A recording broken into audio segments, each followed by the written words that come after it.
Hello everyone. आज की इस वीडियो में आप सभी का बहुत बहुत वेलकम है, स्वागत है। दोस्तों, अपनी पिछली वीडियो में हमने कूलाम के नियम का सदिश रूप और अध्यारोपण का सिद्धांत और स्थिर विद्युत बल और गुरुत्वाकर्षण बल की तुलना, ये चीज़ें हमने अध्ययन किया था।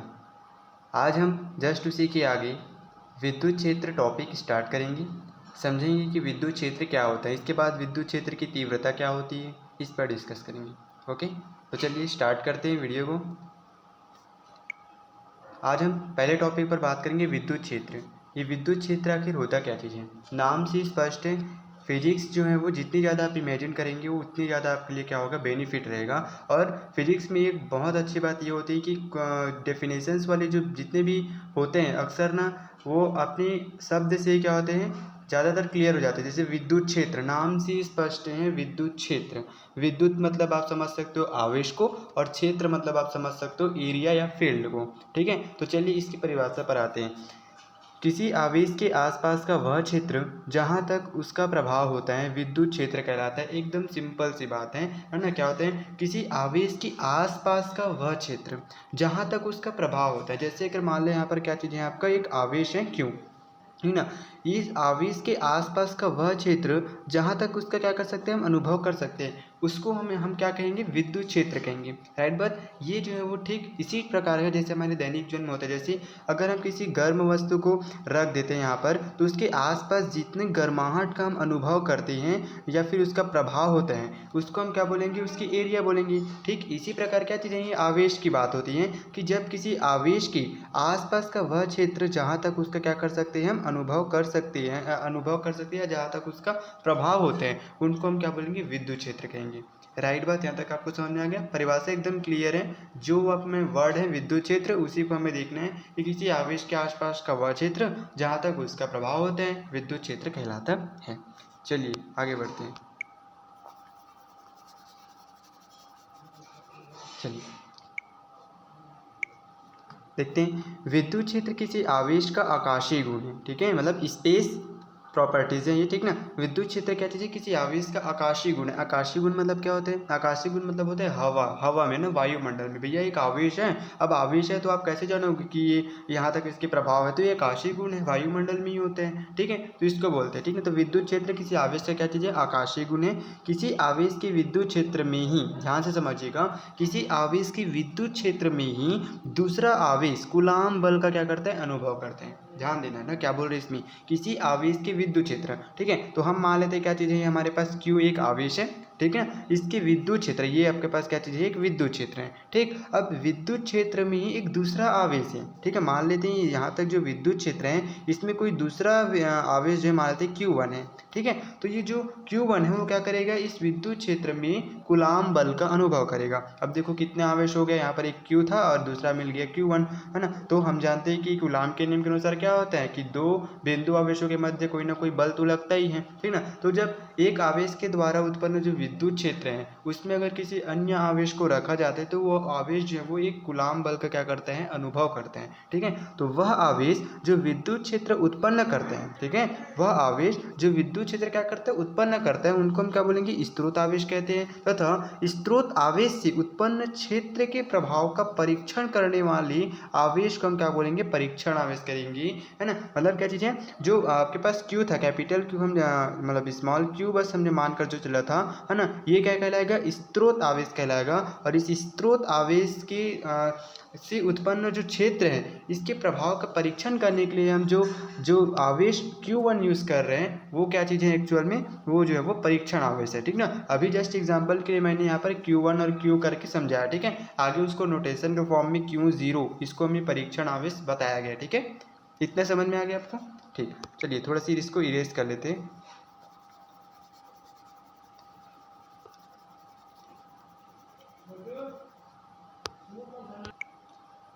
चलिए अब आगे देखते हैं। इतना समझ में आ गया परीक्षण आवेश क्या होता है। परीक्षण आवेश होता है क्या चीज़ है, हम परीक्षण के लिए जो रखते हैं वहाँ पर जो आवेश ना, उसको हम क्या बोलेंगे, परीक्षण आवेश बोलेंगे, इजी वे में। ठीक है, चलिए आगे बढ़ते हैं, देखते हैं इसको, ये वाली यदि विद्युत क्षेत्र की किसी बिंदु पर, ध्यान से समझ लेना, हर एक लाइनें जो होते हैं मेन इंपॉर्टेंट होता है। अगर आप हर चीज़ों को समझ कर आगे बढ़ेंगे, अगर स्किप करके आप आगे बढ़ोगे ना तो नहीं समझ में आएगा। आप एक एक लाइन को, उसकी मीनिंग को समझोगे ना, तब आगे की चीज़ें अच्छे से क्लियर होती हैं। ठीक है, चलिए, यदि विद्युत क्षेत्र की किसी बिंदु पर, ठीक है, विद्युत क्षेत्र की किसी बिंदु पर एक अल्प परिमाण का परीक्षण आवेश रख दिया जाए तो उस पर विद्युत क्षेत्र के कारण एक बल कार्य करने लगता है। जस्ट अभी हमने पढ़ा, ठीक है। इस बल का मान भिन्न भिन्न बिंदुओं पर भिन्न भिन्न होते हैं। बोल क्या रहे हैं, देखो यहाँ पर ना समझो इस चीज़ को। ये आपके पास क्यू है, ठीक ना, अभी मैं बता रहा हूँ, ये क्यू आवेश है, इसके द्वारा जो उत्पन्न विद्युत क्षेत्र क्या चीज़ है आपका, ये है, ठीक है। और इसी विद्युत क्षेत्र में क्या चीज़ है आपका, एक परीक्षण आवेश है Q0, क्या है, Q0 है, ठीक है। अब ये जो Q0 है क्या करता है, यहाँ पर एक बल का अनुभव करता है, ठीक है। अब बोल क्या रहे हैं, इस बल का जो मान होता है, जो यहाँ पर ये बल का अनुभव कर रहे हैं ना, उस बल का जो मान होता है वो भिन्न भिन्न बिंदुओं पर भिन्न भिन्न होता है। यानी कि यहाँ पर अलग होगा, यहाँ पर अलग होगा, यहाँ पर अलग होगा, ठीक है। ये सब जगह क्या होता है, अलग होता है इस बल का मान जो है वो, ठीक। और इसकी जो दिशा भी होती है वो क्या होती है, भिन्न भिन्न होती है, ठीक है। तो किसी बिंदु पर विद्युत क्षेत्र की माप उस बिंदु पर रखे एकांक धनावेश पर लगने वाले बल से की जाती है, ठीक है। मतलब किसी बिंदु पर जो विद्युत क्षेत्र की माप करने के लिए, मतलब परीक्षण करने के लिए तो हम परीक्षण आवेश का यूज़ कर रहे हैं, है ना। तो किसी बिंदु पर विद्युत क्षेत्र की जो माप है उस बिंदु पर रखे एकांक धनावेश, एक्चुअल में एकांक धनावेश का मतलब ये है क्या चीज़, परीक्षण आवेश, ठीक है। परीक्षण आवेश को ही क्या बोला गया है, एकांक धनावेश बोला गया है। राइट बात है। चलिए चलिए अब हम आगे बढ़ते हैं, तो थोड़ा से हम इरेज कर लेते हैं। चलिए, यहाँ तक आपको परिभाषा समझ में आ गई कि विद्युत क्षेत्र क्या होते हैं, है ना। अब हमारा जो नेक्स्ट टॉपिक है वो क्या चीज़ है, विद्युत क्षेत्र की तीव्रता। देखिए, अगर आप विद्युत क्षेत्र को पढ़ेंगे तभी तो आपको विद्युत क्षेत्र की तीव्रता समझ में आएगी, है ना। इस कारण से मैं बोलता हूँ कि हर एक एक टॉपिक को पढ़िए, भले वो समझ में आ जाए मत, लेकिन उसको थोड़े से समझने के प्रयास कीजिए। हो सकता है उसके बेसिस पर आगे जो टॉपिक्स हैं वो रिलेटेड हो, क्योंकि फिजिक्स जो है वो वैसी ही है, ठीक ना, ये एक दूसरे से रिलेट है। आप अगर स्किप करके अगर पढ़ोगे ना तो नहीं समझ में आता, लेकिन अगर आप बेसिक कॉन्सेप्ट को लेकर एलिमेंट्री से शुरू करेंगे तो आपको समझ में आता है, ठीक है। और फिजिक्स को मैं बार बार बोलता हूँ, फिजिक्स को जितनी ज़्यादा आप इमेजिनेशंस करेंगे, है ना, जितनी ज़्यादा आप इमेजिनेशन करेंगे, जितनी ज़्यादा आप तर्क लगाएंगे, जितनी ज़्यादा आप सोचेंगे, ठीक ना, उतनी ज़्यादा आपके लिए क्या होंगे, बेनिफिट होंगे। और फिजिक्स का यही क्या चीज़ें, एक उद्देश्य भी है कि आपको जो है वो सोचने पर मजबूर करता है, इमेजिनेशन पावर को बढ़ाता है, ठीक है। चलिए अब हम नेक्स्ट टॉपिक में डिस्कस करते हैं, विद्युत क्षेत्र की तीव्रता क्या होती है, ठीक है। तो विद्युत क्षेत्र की तीव्रता, जैसे कि नाम है विद्युत क्षेत्र, तो सबसे पहले तो विद्युत क्षेत्र आपके पास दिमाग में आना चाहिए कि भैया विद्युत क्षेत्र क्या होते हैं, है ना। तो विद्युत क्षेत्र क्या होते हैं, तो किसी आवेश के द्वारा उत्पन्न जो, मतलब किसी आवेश के आसपास का वह क्षेत्र जहाँ तक उसका प्रभाव होता है उसको क्या बोलेंगे, हम विद्युत क्षेत्र कहते हैं, ठीक है। अब विद्युत क्षेत्र के किसी बिंदु पर स्थित एकांक धन आवेश जो जितने बल का अनुभव करते हैं, ठीक ना, हमने देखा कि एकांक धनावेश को क्या करते हैं, विद्युत क्षेत्र में रखते हैं तो बल का अनुभव करते हैं, ठीक है। तो वो जितने बल का अनुभव करते हैं, है ना, वो एकांक धनावेश जो है वो जितने बल का अनुभव करते हैं उस बिंदु पर विद्युत क्षेत्र की क्या कहलाती है, वो तीव्रता कहलाती है। एक दूसरे से बिल्कुल रिलेटेड है ना, ठीक है। विद्युत क्षेत्र के एक बार और देख लेते हैं, विद्युत क्षेत्र की किसी बिंदु पर स्थित एकांक धनावेश जितनी बल का क्या करता है, अनुभव करता है, उसे हम क्या बोलेंगे, उस बिंदु पर विद्युत क्षेत्र की तीव्रता कहेंगे। और विद्युत क्षेत्र की तीव्रता क्या चीज़ है, सदिश राशि। क्यों, क्योंकि यहाँ पर जो बल लगते हैं वो क्या चीज़ है आपका, एक सदिश राशि है। और बल की क्या होती है, दिशा होती है और परिमाण होते हैं, ठीक है। इसकी दिशा वह होती है जिसमें एकांक धनावेश पर बल लगते हैं, ठीक है। क्या होती है, मतलब विद्युत क्षेत्र की तीव्रता की दिशा वह होती है जिसमें एकांक धनावेश पर बल लगते हैं। अगर एकांक धनावेश पर इस तरफ बल लग रहे हैं, है ना, तो विद्युत क्षेत्र की तीव्रता की डायरेक्शन भी क्या होगी, इधर ही होगी। ये चीज़ें आपको समझनी है। आई बात समझ में, ठीक है ना। अब हमको क्या करना है, परिभाषा बोल रहे हैं ना, समझ में आ गया। एकांक मतलब क्या बोलते हैं, एकांक धनावेश जो जितने बल का अनुभव करते हैं। अब हम इसको क्या करेंगे, गणितीय रूप में थोड़े से इसके फॉर्मूला है उसको देखेंगे, ठीक है। चलिए, यदि विद्युत क्षेत्र के किसी बिंदु पर रखे परीक्षण आवेश, मान लेते हैं क्या चीज़ है आपका, Q0, ठीक ना, परीक्षण आवेश बोल या एकांक धनावेश बोल, दोनों एक ही चीज़ है, ठीक ना। यदि विद्युत क्षेत्र के किसी बिंदु पर रखे परीक्षण आवेश क्या चीज़ है, Q0 पर लगने वाला बल अगर F हो, ठीक ना, उस पर लगने वाला बल क्या है, F हो, तो उस बिंदु पर जो विद्युत क्षेत्र की तीव्रता होती है, ठीक ना, विद्युत क्षेत्र की तीव्रता के लिए मेरे पास क्या चीज़ है, वो परिभाषा बनती है। विद्युत क्षेत्र की तीव्रता को हम कैपिटल ई से रिप्रेजेंट करेंगे, है ना। तो विद्युत क्षेत्र की तीव्रता जो होगी वो क्या होगी, is equals to F upon क्या होगा, Q0 होगा। इतना आपको समझ में आया क्या चीज़, कि अब विद्युत क्षेत्र की तीव्रता की जो फॉर्मूला होता है पास क्या होता है, एफ अपॉन Q0, ठीक है। अब एफ अपॉन Q0 का मतलब ही समझ लो, ठीक ना, एकांक धन आवेश, ठीक, मतलब विद्युत क्षेत्र में स्थित एकांक धनावेश जो है वो जितने बल का अनुभव करते हैं, एक्चुअल में एकांक धनावेश का मतलब क्या होगी, एक मान कर चल लेते हैं, तो नीचे अगर हम एक कर देंगे है तो एफ बस बचेगा, ठीक ना, एफ अपॉन वन होगा, then E is equal to क्या होगा, एफ होगा।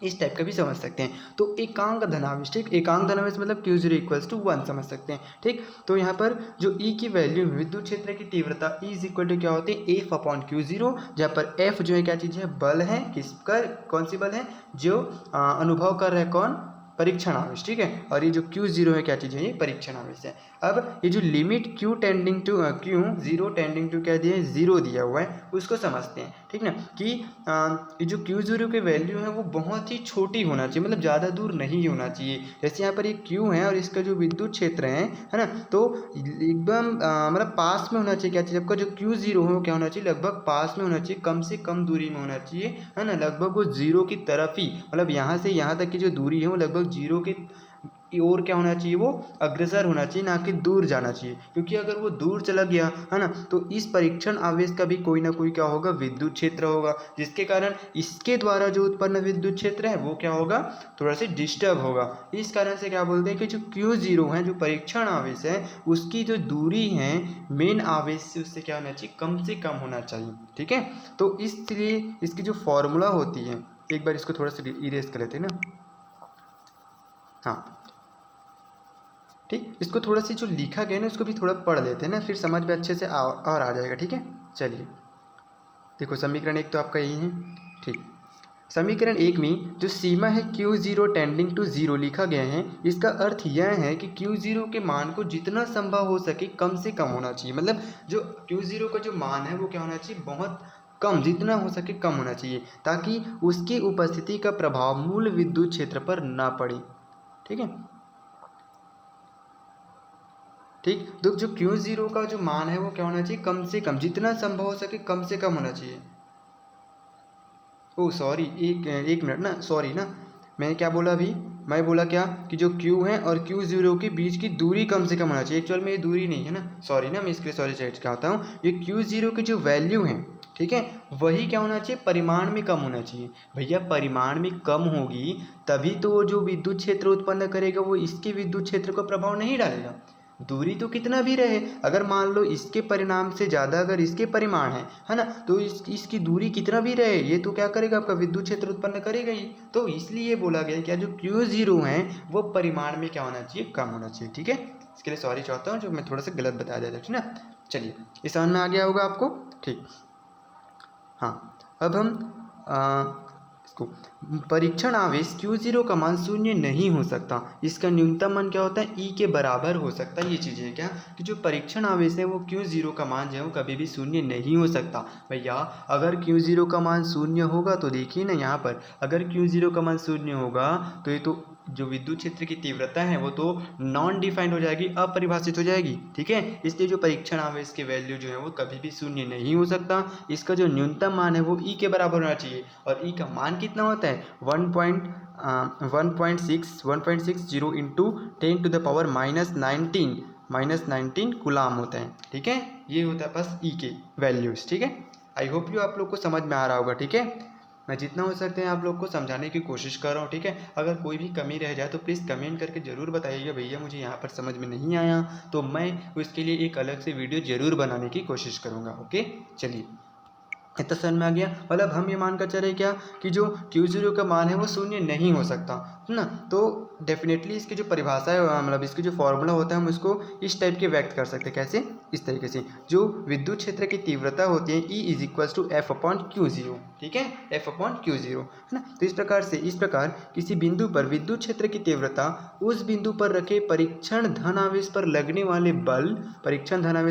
वाले बल F और परीक्षण धनावेश के मान के अनुपात के बराबर होता है, ऐसे भी आप पढ़ सकते हो। अगर आपको जो है ना फॉर्मूला अगर याद है ना, तो अगर मान लो परिभाषा आपको एकदम अच्छे से लैंग्वेज में याद नहीं है लेकिन आपको फॉर्मूला याद है, तो आप फॉर्मूला को क्या कर सकते हो, परिभाषा बना सकते हो। देखो इसमें कैसे लिखें, है ना, किसी बिंदु पर विद्युत क्षेत्र की तीव्रता उस बिंदु पर रखे परीक्षण धनावेश Q0, ठीक ना, पर लगने वाले बल यानी कि F और परीक्षण धनावेश के मान यानी कि Q0 के अनुपात के बराबर होती है। तो डेफिनेटली फॉर्मूला के बेस पर ही हम क्या कर सकते हैं, इसका परिभाषा तैयार कर सकते हैं। लेकिन इतना कठिन भी नहीं है इसकी परिभाषा, है ना। क्या चीज़ है एकदम, विद्युत क्षेत्र पर स्थित किसी परीक्षण आवेश जो वो जितने बल का अनुभव करते हैं उसको हम क्या बोलेंगे, विद्युत क्षेत्र की तीव्रता कहते हैं। ठीक है, इस फॉर्मूला को याद रखना, क्योंकि आगे जो मैथमेटिकल टॉपिक्स आएंगे उसमें ये जो है वो यूज़ होने वाला है। जितने मैं फार्मूला आपको लोग को बताते जा रहा हूँ, जिसको मैं बोल रहा हूँ कि इसको आप लोग याद रखिए, तो प्लीज़ इसको याद रखना।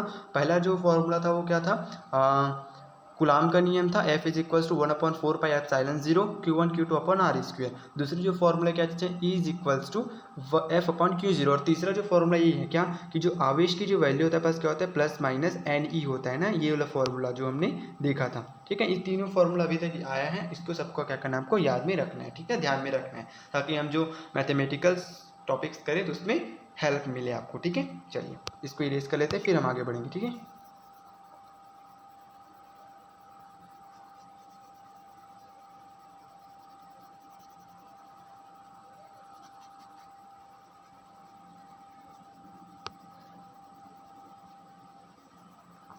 चलिए बढ़ते हैं आगे हम।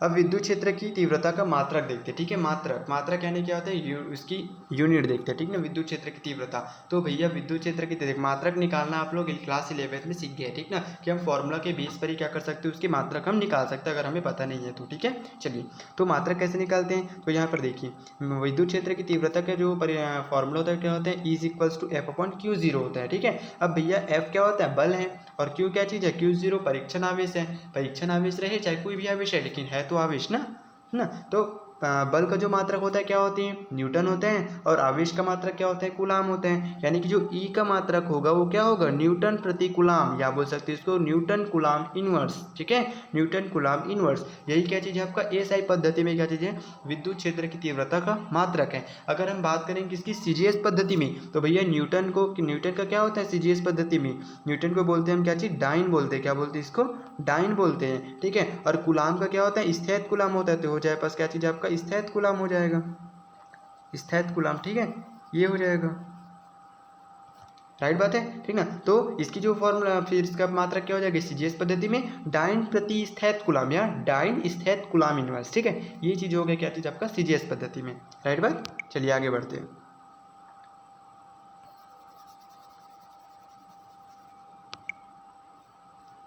ठीक है, हाँ, अब इसकी बात आती है क्या चीज़, विमा के बारे में बात आती है। विमा है, ठीक ना, इसकी विमा निकालना है। ठीक है, तो इसकी विमा निकालने के लिए हम क्या करेंगे, जो भी फॉर्मूला है आपके पास, जैसे बल अपॉन आवेश आ रहा है। ठीक ना, विद्युत क्षेत्र की तीव्रता क्या होती है, परिभाषा यही तो है ना, F अपॉन Q0 यानी कि बल अपॉन आवेश। तो बल को हम कैसे दर्शाते हैं, F इज इक्वल टू हमने पढ़ा है क्या, ME यानी कि द्रव्यमान इंटू त्वरण, द्रव्यमान इंटू त्वरण हो गया। आवेश क्या होता है, धारा गुणा समय होती है। ठीक है, आप जो है वो नेक्स्ट चैप्टर में धारा विद्युत पढ़ेंगे तो उसमें अच्छे से समझ में आ जाएगा कि क्या होते हैं एक्चुअल में। जो मतलब धारा जो होती है आई, ठीक है, ये होता है पास क्या चीज़, Q अपॉन टी होता है। क्या होता है, Q अपॉन टी। तो यहाँ से जो आवेश की वैल्यू होते हैं पास क्या होता है, धारा इंटू क्या हो जाएगा, समय हो जाएगा। ठीक है, तो आवेश की जगह हम क्या लिख सकते हैं, धारा इंटू समय लिख सकते हैं। तो द्रव्यमान को हम किस में नापते हैं, किलोग्राम में नापते हैं। ठीक ना, तो ये हो गया क्या चीज़, किलोग्राम। अब त्वरण है, तो त्वरण भी से क्या होता है, किसी ना किसी फॉर्मूला में फिट बैठता है क्या, त्वरण का जो मात्रक क्या होता है, त्वरण का जो हम जैसे उसकी क्या बोलते हैं, यूनिट जो लिखते हैं, त्वरण को कैसे लिखते हैं, मीटर पर सेकंड स्क्वायर, ऐसे लिखते हैं ना इसका, मीटर पर सेकंड स्क्वायर करके, तो वही जो लिखा गया मीटर इंटू सेकंड इनवर्स। ठीक है, और धारा को हम किस में नापते हैं, एम्पियर में नापते हैं। समय को हम किस में नापते हैं, सेकंड में नापते हैं। तो जो चीज़ें जैसे नापते हैं उसको हम लिख रहे हैं। ठीक है, कि द्रव्यमान को हम किस में नापते हैं, किलोग्राम में नापते हैं। त्वरण को हम किस में नापते हैं, मीटर इंटू सेकंड इनवर्स में नापते हैं। धारा को किस में नापते हैं, एम्पियर में नापते हैं। और समय को किस में मापते हैं, सेकंड में मापते हैं। ठीक है, अब इसी से हमें क्या करना है, विमा निकल गया। ठीक ना, विमा हम निकाल सकते हैं, कैसे निकाल सकते हैं, यहाँ पर एक किलोग्राम है तो किलोग्राम के लिए m का यूज़ करेंगे। ठीक ना, यहाँ पर मीटर है और सेकंड इनवर्स 2 है। यहाँ नीचे भी क्या चीज़ आपका सेकंड है, जब ये ऊपर जाएगा तो क्या हो जाएगा, सेकंड इनवर्स 3। ठीक ना, सेकंड इनवर्स 3 हो जाएगा, ठीक है। चलिए, और ये एम्पियर क्या होगा, नीचे के नीचे रहेगा, ठीक है, यानी कि हो जाएगा किलोग्राम मीटर यानी मीटर, और सेकंड के क्या हो जाएगा, ये -3 हो जाएगा, ऊपर में सेकंड की जो पावर हो -3 हो जाएगी, और एम्पियर क्योंकि ये नीचे था ऊपर जाएगा क्या होगा, वो -1 हो जाएगा, यानी कि इन्वर्स हो जाएगा, ठीक है। तो अतः विद्युत क्षेत्र की तीव्रता की जो विमी सूत्र होगी क्या होगी, किलोग्राम के लिए m का यूज़ करेंगे, मीटर के लिए l का यूज़ करेंगे, सेकंड के लिए t का यूज़ करेंगे, और t की पावर कितनी -3 है इसलिए t की पावर -3, और एम्पियर को a से a की पावर -1, यानी कि जो विद्युत क्षेत्र की तीव्रता का मात्रा का मतलब जो विमी सूत्र है वो कितना निकला, mLT इनवर्स 3a इनवर्स, ठीक है। ये क्या चीज़ है, आपका विद्युत क्षेत्र की तीव्रता का विमी सूत्र है। आई होप यू आप लोग को ये समझ में आ रहा होगा, ठीक है। चलिए, इसको हम क्या करते हैं, इरेज कर लेते हैं, उसके बाद हम क्या करेंगे, नेक्स्ट टॉपिक पर आएंगे, ठीक है। चलिए, नेक्स्ट टॉपिक हमारे पास देखते हैं, ये इतना इंपॉर्टेंट नहीं है, विद्युत क्षेत्र की तीव्रता का भौतिक महत्व नहीं, ठीक ना। विद्युत क्षेत्र की तीव्रता आप समझ गए क्या होता है, फॉर्मूला F/Q0, ठीक ना, F/Q0, इसी को यहाँ पर बताया गया कि F/Q0, फिर F क्या होता है भैया, F होता है क्या चीज़, 1/4πε0 Q1 Q2/r², है ना। तो ये किस चीज़ पर निर्भर करता है, ठीक है, यही आपको बताया गया इसमें, अगर आप पढ़ना चाहते हो तो पढ़ सकते हो, ठीक है, कोई दिक्कत वाली बात नहीं है ना। इसमें ऐसे बताया गया क्या चीज़ की F के वैल्यूज़ को हम क्या करेंगे, इसके फॉर्मूला में रखेंगे, तो हमें वो पता चलेगा कि ये R पर निर्भर करती हैं, ऐसे टाइप का, ठीक ना। आप पढ़ना चाहो तो पढ़ सकते हो, ठीक है, कोई दिक्कत वाली बात नहीं होगी, ठीक है। चलिए, अब हम आगे बढ़ते हैं, इसको स्किप करके हम क्या करते हैं, आगे बढ़ते इसको। ये देखो, ये जो ये वाला ना, बिंदु आवेश के कारण विद्युत क्षेत्र की तीव्रता, अब यहाँ से स्टार्ट होता है आपके पास क्या चीज़, थोड़ा थोड़ा न्यूमेरिकल्स टॉपिक्स जो है वो, ठीक है। बिंदु आवेश के कारण विद्युत क्षेत्र की तीव्रता, है ना। अब देखो, हम बिंदु आवेश समझ गए हैं और विद्युत क्षेत्र की तीव्रता भी हम जानते हैं, है ना। तो भैया विद्युत आवेश हमारा बिंदु आवेश के कारण विद्युत क्षेत्र की तीव्रता हमें निकालना है, ठीक ना। हमें इसकी फॉर्मूलाज निकालनी है कि बिंदु आवेश के कारण आखिर विद्युत क्षेत्र की तीव्रता कितनी होती है, क्या होती है उसकी फॉर्मूला, ये हमको निकालना है, ठीक है। तो ध्यान से समझिएगा इस चीज़ को, है ना। और यहाँ से न्यूमेरिकल शुरू हो रहे हैं, ठीक है। चलिए, अब इसके लिए हम क्या करेंगे, देखो बिंदु आवेश है तो हम मान कर तो चलेंगे ना भैया, क्या बिंदु आवेश, ठीक है। तो चलो, माना बिंदु O पर कोई बिंदु आवेश प्लस Q रखा गया है, ठीक है। हम मानकर चल रहे हैं क्या चीज़ की, जो बिंदु O है वहाँ पर क्या रखा गए हैं, बिंदु आवेश प्लस Q रखा गया है। इससे r दूरी पर स्थित किसी बिंदु P पर हमें विद्युत क्षेत्र की तीव्रता क्या करनी है, ज्ञात करनी। बिल्कुल ईजी है, कोई दिक्कत वाली बात नहीं है। मान लेते क्या चीज़ है ना, तो इससे r दूरी पर, O से r दूरी पर स्थित बिंदु P पर, ठीक है, हमें क्या ज्ञात करनी है, विद्युत क्षेत्र की तीव्रता ज्ञात करनी है, क्योंकि बिंदु आवेश के कारण किसी बिंदु पर हमें क्या करनी है, विद्युत क्षेत्र की तीव्रता ज्ञात करनी है। तो हम वह बिंदु P मान लेते हैं जहां पर हमें क्या ज्ञात करनी है, विद्युत क्षेत्र की तीव्रता ज्ञात करनी है, ठीक है। इसके लिए बिंदु P पर हम क्या करेंगे, एक परीक्षण आवेश Q0 की कल्पना करते हैं। अब फिर से इसमें आ जाइए विद्युत क्षेत्र की तीव्रता में, तो उसमें क्या होता है, एक परीक्षण आवेश ही होता है Q0, जो कि क्या करते हैं, बल का अनुभव करते हैं, है ना। तो हम इसमें क्या करेंगे कि इसके लिए हम क्या करेंगे, बिंदु P पर ना एक परीक्षण आवेश की क्या करते हैं, Q0 की क्या करते हैं, कल्पना करते हैं, ठीक है। यहाँ पर हम P0 की Q0 की क्या करेंगे, कल्पना करेंगे, ठीक है। अब विद्युत क्षेत्र की तीव्रता हमें क्या निकाल ली है, ठीक ना। तो विद्युत क्षेत्र की तीव्रता की डायरेक्शंस क्या होती हैं, विद्युत क्षेत्र की तीव्रता की डायरेक्शंस वह होती हैं जहाँ पर एकांक धनावेश पर बल लग रहा है, तो विद्युत क्षेत्र की डायरेक्शन इस तरफ है, ठीक है। इस चीज़ों को थोड़ा समझिएगा, ठीक है। आगे थोड़ा सा और करते फिर अच्छे समझ में आएगा, ठीक है। चलिए, देखो, अब कूलाम के नियम के अनुसार क्या होगा, कूलाम के नियम के अनुसार हम क्या जानते हैं, बल। देखो, विद्युत क्षेत्र की तीव्रता का परिभाषा क्या होता है, E is equals to F/Q0 होते हैं, ठीक है। अब बात आ रही है बिंदु आवेश की, तो बिंदु आवेशों के मध्य लगने वाले बल हम किससे जानते हैं, कूलाम के नियम के जानते हैं। तो कूलाम के नियम से भैया हम F की वैल्यूज को रखेंगे किसमें, विद्युत क्षेत्र की तीव्रता की जो परिभाषा है ना F/Q0, वहाँ F की जगह हम क्या करेंगे, कूलाम के बल को लगा देंगे, ठीक है। तो कूलाम के नियम के अनुसार, देखो कूलाम के नियम के अनुसार आवेश Q के कारण Q0 पर लगने वाला बल, अब यहाँ पर आपका Q1 Q2 क्या होगा, Q1 होगा आपके पास Q और Q2 होगा आपके पास क्या चीज़, Q0, है ना। तो अब हमको क्या करना है, दोनों के मध्य जो लगने वाली बल है, ठीक ना, वो हमको निकालना है। तो कूलाम के नियम के अनुसार आवेश Q और Q0 के पर लगने वाली जो बल है, आवेश Q और Q0 के बीच लगने वाली जो बल है वो क्या हो जाएगी, F is equals to 1/4πε0 Q1 Q2 की जगह हो जाएगा क्या चीज़, Q0/r²। इतना समझ में आ रहा है आप लोग को, बिल्कुल ठीक ना। अब ठीक है, अतः बिंदु P पर विद्युत क्षेत्र की तीव्रता क्या होती है, तो हम परिभाषा से जानते हैं, क्या चीज़ जानते हैं, ठीक ना। अब लिमिट हर हमेशा जो है वो यहाँ पर जो लिमिट है ना उसको लगाएंगे नहीं तो भी चलेगा, ठीक ना, क्योंकि हम जानते हैं परिभाषा क्या होता है, E is equals to F upon क्या होती है, एफ अपॉन क्यू जीरो होता है। बस इतना ही हमको लिख लेना है तो भी चलेगा, ठीक है। चलिए, अतः बिंदु P पर जो विद्युत क्षेत्र की तीव्रता, तो विद्युत क्षेत्र की परिभाषा क्या होती है, E is equals to F upon Q zero. अब भैया एफ की वैल्यू हमने क्या से निकाला है, यहाँ से निकाला है, F is equal to 1/4πε0 Q zero upon r square, ठीक है। उसकी वैल्यूज को हमें क्या कर देना है, पुट कर देना है, ठीक है। तो देखियो ये जो f की जो वैल्यू है यहाँ पर हम क्या करते हैं, पुट करेंगे, तो कितना है f की वैल्यू, इतना है, आपका f की वैल्यू इतना है, ठीक है। और जो 1/Q0 था यहाँ पर ना, जो Q0 बचा हुआ है वो क्या चीज़ है, आपके नीचे है 1/Q0, ठीक है। तो कोई यहाँ पर दिक्कत वाली तो बात नहीं है। आप में से कई हो सकते हैं बायो वाले स्टूडेंट हो, है ना, तो प्लीज़ आप कमेंट करके मुझे बताइएगा कि आपको ये समझ में आ रहा है कि नहीं आ रहा है। अगर समझ में नहीं आ रहा होगा तो मैं इसमें क्या करूँगा ना, कॉपी में बनाते हुए आप लोग को समझाने की कोशिश करूँगा। लेकिन अभी जो है वो सिंपल न्यूमेरिकल सारे सिंपल मैथमेटिक्स हैं, इसलिए मैं उसको थोड़ा ऐसे ही बता दे रहा हूँ, ठीक है। अगर आप बायो देख मैथ्स वाले स्टूडेंट को तो ये समझ में आ जाएगा, लेकिन बायो वाले स्टूडेंट को हो सकता है कि ना समझ में आए कि कैसे हो रहे हैं। तो प्लीज़ मुझे कमेंट करिएगा कि भैया मुझे यहाँ पर दिक्कत हो रही है, मैं बायो वाले स्टूडेंट हूँ, तो प्लीज़ आप जो है वो करके थोड़ा बताइएगा। ऐसे करके आप बोलोगे तो डेफिनेटली मैं उस पर क्या करूँगा, बताऊँगा, ठीक है। चलिए, ठीक है। तो यहाँ तक समझ में आ गया। वैल्यूज़ के पास हम क्या किए, यहाँ पर पुटअप किए हैं, ठीक ना। वैल्यूज़ को यहाँ से यहाँ पर क्या किए, हमने पुटअप किए हैं। तो देखो यहाँ से Q0 की वैल्यू और यहाँ से भी Q0 है, वो सॉरी ना थोड़ा ज़्यादा हो जाते हैं यार, ये है ना।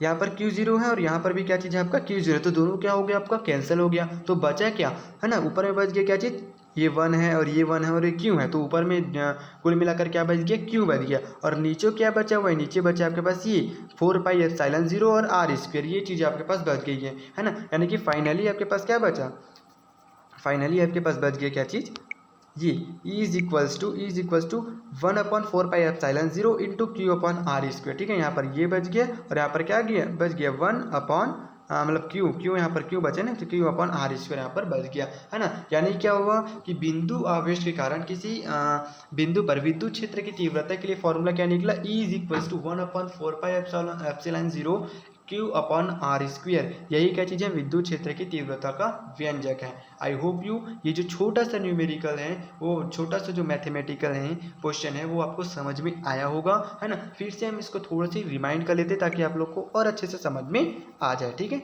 चलिए इरेज कर लेते पहले, उसके बाद थोड़ा सा इसको और रिवाइज कर लेते ताकि आपको अच्छे से समझ में आए, ठीक है। ठीक है, पहले इस टॉपिक को समझो, ठीक ना, जो हेडलाइन है ना उसको समझो। क्या बोल रहे हैं, विद्युत क्षेत्र की मतलब विद्युत आवेश के कारण विद्युत क्षेत्र की तीव्रता ज्ञात करनी है, ठीक ना। तो विद्युत बिंदु आवेश के कारण क्या करना है, बिंदु आवेश के कारण निकालना है। तो सबसे पहले तो हमें इमेजिन करना पड़ेगा क्या कीजिए, एक बिंदु आवेश है, ठीक है। फिर उसके कारण हमें क्या करना है, विद्युत क्षेत्र की तीव्रता निकालनी है। मतलब हमें क्या चाहिए, कोई ना कोई परीक्षण आवेश चाहिए, ठीक है। तो हम कहाँ पर विद्युत क्षेत्र की तीव्रता निकालेंगे, तो मान लेते वो बिंदु जो है वो P है, और मान लेते कि P बिंदु पर क्या चीज़ है, एक परीक्षण आवेश है Q0, ठीक है। अब हमें जो है क्या करना है, सिंपल हम क्या पढ़े हैं कि दोनों आवेशों के मध्य लगने वाले बल यानी कि कूलाम के नियम लगाना है। कूलाम के नियम से F की वैल्यू निकल गया। फिर हम जानते हैं कि विद्युत क्षेत्र की तीव्रता E इज इक्वल टू क्या होती है, 1/4πε0 होते हैं, है ना। 1/4π क्या होती है, एप्सिलॉन 0 Q0 अपॉन क्या हो जाएगा, आर स्क्वायर। यहाँ पर जो है वो Q1 की जगह क्या होगा, Q, और Q2 की जगह क्या हो जाएगा, आपका Q0 होगा, ठीक है।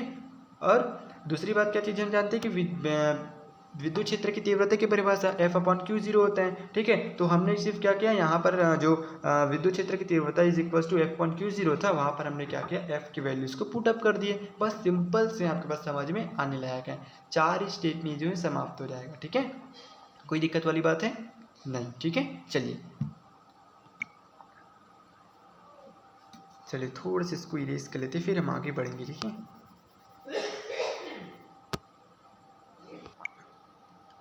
चलिए अब हम नेक्स्ट टॉपिक पर बात करते हैं, क्या चीज़ है, विद्युत बल रेखाएं क्या होती हैं, जिसमें हम बोलते हैं क्या चीज़ है, विद्युत क्षेत्र रेखाएं क्या होती है, ठीक है। दोनों एक ही मतलब है, विद्युत बल रेखाएं क्या होती हैं और विद्युत क्षेत्र रेखाएं क्या होती हैं, है ना।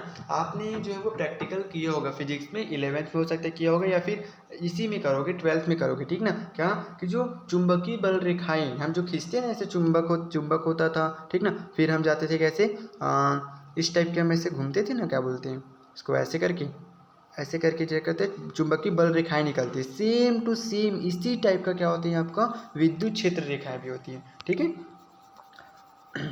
ठीक है ना। तो यही होता है विद्युत क्षेत्र रेखाएं भी देखने पड़ते हैं उसको। ठीक है, चलिए, यदि किसी विद्युत क्षेत्र में एक स्वतंत्र एकांक धनावेश रख दिया जाए, ध्यान से समझिएगा लाइनों को, क्या बोल रहे हैं, यदि किसी विद्युत क्षेत्र में, ठीक है, विद्युत क्षेत्र में एक स्वतंत्र एकांक धनावेश को रख दिया जाए तो वह उस पर लगने वाले स्थिर विद्युत बल की दिशा में गति करने लगता है ना। तो ये जो आवेश है ना, आवेश वो क्या करते हैं, इस पर लगने वाले जो बल है ना उसकी दिशा में क्या करने लगता है, वो गति करने लगता है।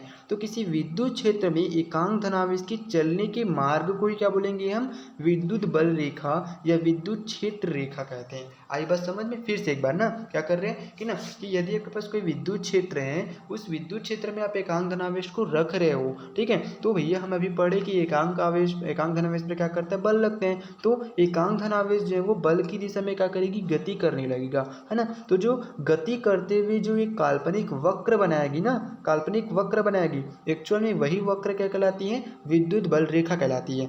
विद्युत क्षेत्र रेखाओं की कल्पना सर्वप्रथम माइकल फैराडे ने की थी। ठीक है, अब इसकी परिभाषा पर एक्चुअल में आ जाती है, समझाने का तरीका समझ में आया कि नहीं आया, बिल्कुल ठीक ना। चलिए अब हम देखते हैं इसकी परिभाषा कैसे बन सकती है। देखो, अब विद्युत क्षेत्र की रेखाएं, विद्युत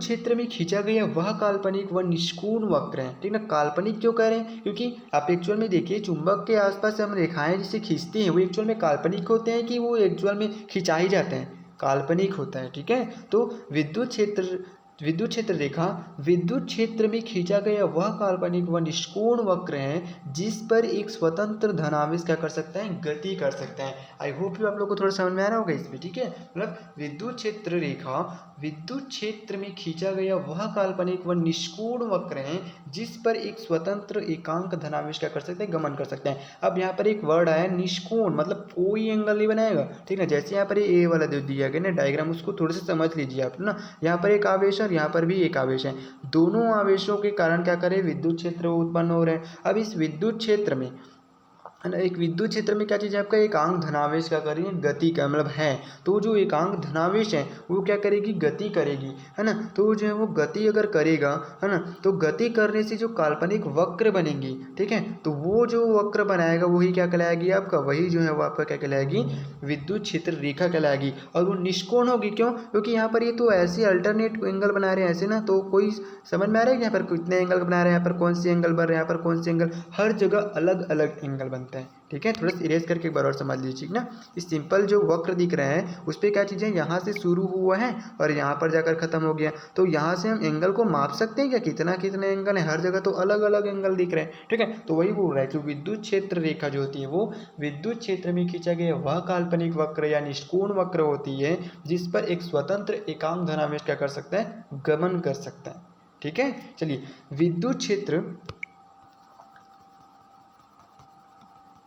ना, विद्युत क्षेत्र रेखा सीधी या वक्र हो सकती है। ठीक ना, विद्युत क्षेत्र जो रेखा है वो क्या हो सकती है, सीधी भी हो सकती है और क्या हो सकती है, वक्र भी हो सकती है, जिसके किसी बिंदु पर खींची गई स्पर्श रेखा उस बिंदु पर स्थित एकांक धनावेश पर लगने वाले नेट बल की दिशा को बताता है। हम इसी डायग्राम से समझते हैं इसको। ठीक है, जो विद्युत क्षेत्र रेखा जो होती है, रेखा के किसी भी बिंदु पर, ठीक ना, ये विद्युत क्षेत्र रेखा ही है। ठीक है, इसके किसी भी बिंदु पर अगर हम स्पर्श रेखा खींचे, स्पर्श रेखा मीन्स ये, अगर हम क्या कर रहे हैं, स्पर्श रेखा ऐसे खींच रहे हैं, तो जो स्पर्श रेखा उस बिंदु पर, जो यहाँ पर जो इस बिंदु पर क्या बताएगी स्पर्श रेखा, है ना, जो उस बिंदु पर स्थित एकांक धनावेश, इस बिंदु पर स्थित एकांक धनावेश पर लगने वाले कुल बल को क्या करती है, बल की दिशा को बताती है ना। किसी भी बिंदु पर हम जब स्पर्श रेखा खींचते हैं उस बिंदु पर स्थित एकांक धनावेश से क्या करेगी, वो नेट बल की दिशा को क्या करती है, बताती है। जैसे यहाँ पर हम स्पर्श रेखा ऐसे खींच रहे हैं,